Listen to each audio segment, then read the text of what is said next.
Welcome to One Piece Two Connections, where I discuss the connections or links between the anime episode and the manga chapter of the same week.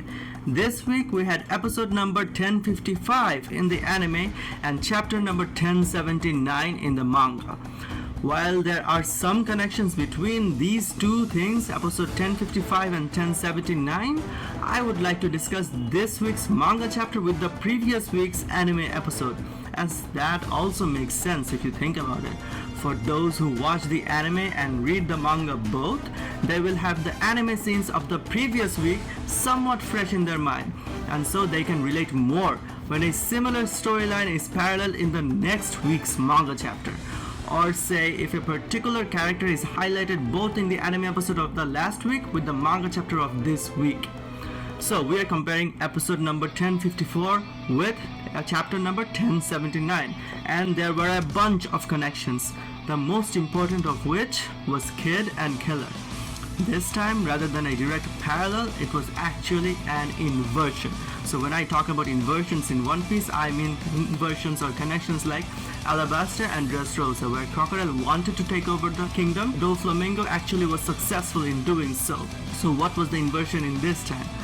In the anime, Kid and Killer are portrayed as the good guys in episode number 1054, and the bad guy was the manipulative and malicious Hawkins, Basil Hawkins.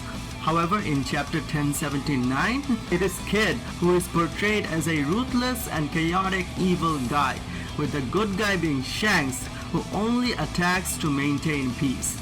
Otherwise, he would not probably have attacked Kid at all. Like, he looked over Kid's resume or what he had done previously. As we know, Kid is very violent. It was like he was reading Kid's SBS or something. So the next connection is that Killer is successful at protecting Kid by cutting off Hawkins' left arm. However, in chapter 1079, Killer is not successful at protecting Kid from Shanks' divine departure, Kamusari. While both Kid and Killer are left standing after a hard-fought struggle in episode 1054, in the manga chapter 1079, actually the opposite happens and they are both defeated. Yet another inversion comes from Hawkins' final tarot card. It was called the Tower. Literally, it means the collapse of the old.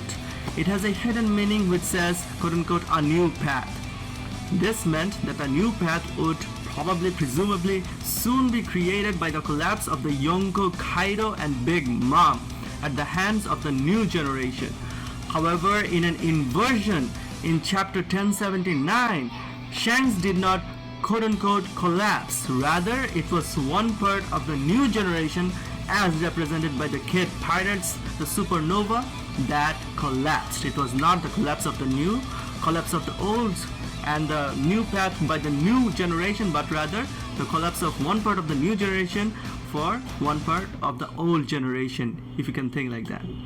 Okay, so today I'm keeping this video short, and also, as you can see, there are very minimal editing here. There are many more connections though between the anime and the manga of almost each week. Check out those, which I have some videos and they are given in the description. I hope I have the time to get back to making more videos on a more consistent basis. No matter how busy I am though, I do live stream while reading the latest chapters when they come out. I also have a Zoro video in the works. Please subscribe if you like the content. Have a nice day, everyone.